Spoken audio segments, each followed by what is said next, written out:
पितृदोष है, ये आपको कैसे मालूम पड़ेगा?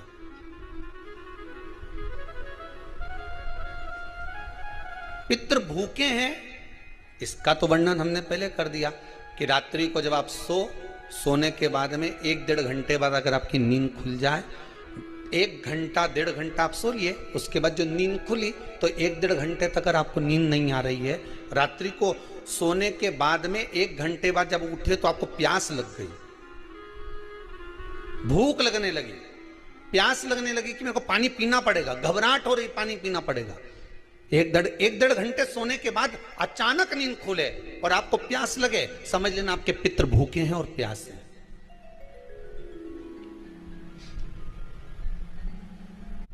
वो भूखे और प्यासे हैं, उनको जल की जरूरत है।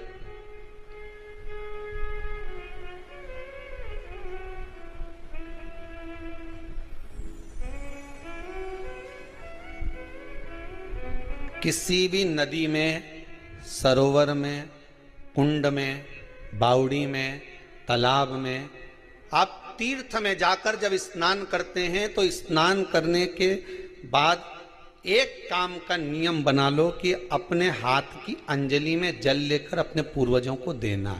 प्यासे रहते हैं, भाग मांगते हैं।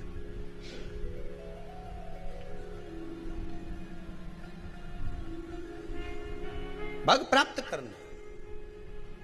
3 वृक्ष पितरों के तुल्य हैं। नैमिषारण्य की कथा में भी कहा था 3 वृक्ष पितरों के तुल्य हैं। पहला पीपल, दूसरा बट वृक्ष, तीसरा बेलपत्र का वृक्ष। ये पितरों के तुल्य हैं। अगर आपको रात्रि में नींद नहीं आ रही है, ऐसा लगता है कि रात्रि को 1 घंटा 1.5 घंटा सोने के बाद कुछ गलत गलत विचार आने लगते हैं, नींद सुबह 3 बजे तक 4 बजे तक नहीं आती, 4 बजे के बाद फिर नींद आती है, तो एक प्रैक्टिकल जरूर कर कर देखना।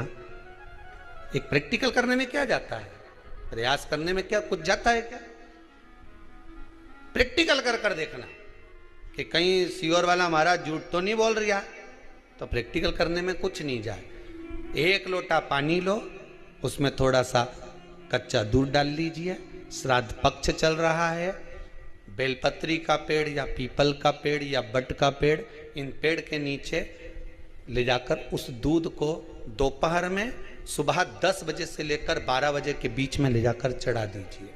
रात्रि को फिर ना आपको प्यास लगेगी, ना भूख लगेगी, नींद एक बार लगी तो सुबह ही खुलेगी। प्रैक्टिकल करने में क्या जाता है? 3 वृक्ष पितरों के तुल्य हैं। पहला जम के बोलिए पीपल, दूसरा बट वृक्ष, तीसरा बेलपत्री का वृक्ष। तीनों पीपल के वृक्ष में 52,000 ब्राह्मण एक साथ निवास करते हैं, इसलिए पितृतुल्य है। बट वृक्ष ब्रह्मा जी के मस्तक से बना, इसलिए पितृतुल्य है। और बेलपत्री का वृक्ष माता पार्वती जी के अश्रु से बना। जब आंसू गिरे थे माता जगत जननी जगदम्बा पार्वती के, उस समय पर पितृलोक में हलचल उत्पन्न हो गई थी। हमारी नातिन की आंख में आंसू कैसे आ गए? मैनावती की पुत्री है,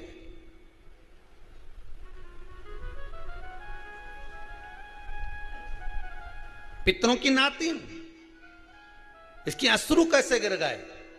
पार्वती जी ने कहा ये आंसू नहीं, मेरा पुण्य भाग प्रकट करती हूं बेलपत्री के रूप में। तो पितरों ने वर दिया था कि ये बेलपत्री का वृक्ष हमारा आशीर्वाद है, इसके नीचे अगर कोई दीप लगाता है, शिव को स्पर्श कर चढ़ाता है, उसके पितरों की शांति होगी, हम स्वयं उसको आशीर्वाद देने के लिए पधारेंगे। बेलपत्र का वृक्ष। दूसरा पितृदोष का लक्षण बताया, घर में कोई शुभ कार्य ना हो, वंश की वृद्धि ना हो। 1 रुपये कमाओ, 1.25 रुपये खर्च हो रहे हैं, पैसा 10 जगह से कमाई आ रही है पर घर में टिक नहीं पा रही है, आया गया, पितृदोष। जरा सी कटोरी पड़ी है, उसके पीछे विवाद चालू हो जाए, पानी ढुल गया उसके पीछे विवाद हो जाए, या छोटी छोटी बात में घर में क्लेश मचा हुआ है, पितृदोष है, समझ लो हमारे पूर्वज हमसे खुश नहीं, प्रसन्न नहीं। कोई कहता है गुरुजी श्राद्ध बड़े बेटे को करना चाहिए कि छोटे को करना चाहिए?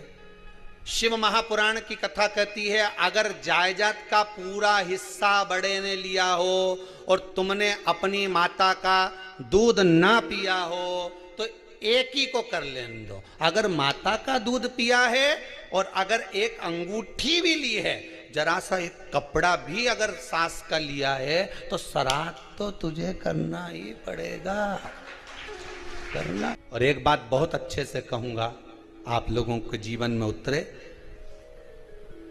अगर मायके में भाई, मायके में भाभी, मायके के लोग अगर आपके माँ बाप का श्राद्ध नहीं करते हैं तो बेटी भी अपने माता पिता का श्राद्ध कर सकती है। उसने भी दूध पिया है अपने माता पिता का, पर वो श्राद्ध का भोजन कौन कराएगा? बेटी का पुत्र हो, बेटी की पुत्री हो, वो कराए। और नाम वो नाना नानी का ले ले, करे। अगर वो नहीं कर रहे हैं, वो नहीं संभालते, वो नहीं जानते, तो आप करो, तो करे। दो भाग होते हैं। जब एक रोटी गाय के मुख में दी जाती है, गाय के मुख में जब हम रोटी देते हैं, एक रोटी जब देते हैं, या तो गाय के मुख में 16 श्राद्ध में जब रोटी देते हैं तो रोटी को बीच में से तोड़कर, रोटी का जो भाग होता है उसको, मतलब ऊपर से फुलका का परत नहीं निकालना है। रोटी जो सीधी सीधी है ना, जैसे ये रोटी है तो इसको बीच में से तोड़ लिया, दो भाग विभाजित कर लिया, नीचे वाले भाग में भी थोड़ा सा गुड़ शक्कर रख लिया, ऊपर वाले भाग में भी गुड़ शक्कर रख लिया, एक के ऊपर एक रोटी को रख लिया, वो गाय को दी। तो अपन श्राद्ध पक्ष में 2 पूड़ी का प्रमाण है कि गाय को 2 रोटी दी जाती है, कुत्ता को 2 रोटी दी जाती है। 2 पूड़ी रख के देते भी नहीं देते? आप लोग को तो देते होगे, 2 पूड़ी के ऊपर पूड़ी रखकर, थोड़ा सा मीठा रखकर, नमकीन रखकर, कुत्ते को भी देते, 2 पूड़ी तोड़कर कागा को भी देते। 2 पूड़ी का प्रमाण कहां से आया? 2 भाग रोटी के टुकड़े का प्रमाण कहां से आया? श्राद्ध पक्ष में ही ऐसा क्यों किया जाता है? बाकी के समय पर तो कोई ऐसा 2 पूड़ी का प्रमाण ही नहीं, पर श्राद्ध पक्ष में ये क्यों कहा जाता है कि पूड़ी के ऊपर पूड़ी रख दे, उसमें मीठा रख दे, खीर शक्कर रख दे, गाय को दिया, कुत्ते को दिया, कागा को दिया, ऐसे क्यों कहा जाता है? उसका कारण क्या होता है? उसका केवल एक कारण है, जो नारी ने भोजन का निर्माण करा है, जो घर की बहू भोजन बनाई है, जो घर की बेटी ने भोजन बनाया है, घर की माता ने भोजन बनाया है। महाराज, पिता पुरुष एक कुल को तारता है, बेटी 2 कुल को तारती है। जब श्राद्ध पक्ष में 2 भाग रोटी के कर कर गाय को देती है तो 1 भाग तो उसके ससुराल वालों को मिलता है, मायके को भी मिले, ससुराल को भी। जब गया जी का पिंड होता है तो नाना नानी सबका स्मरण कराया जाता है। 2 भाग।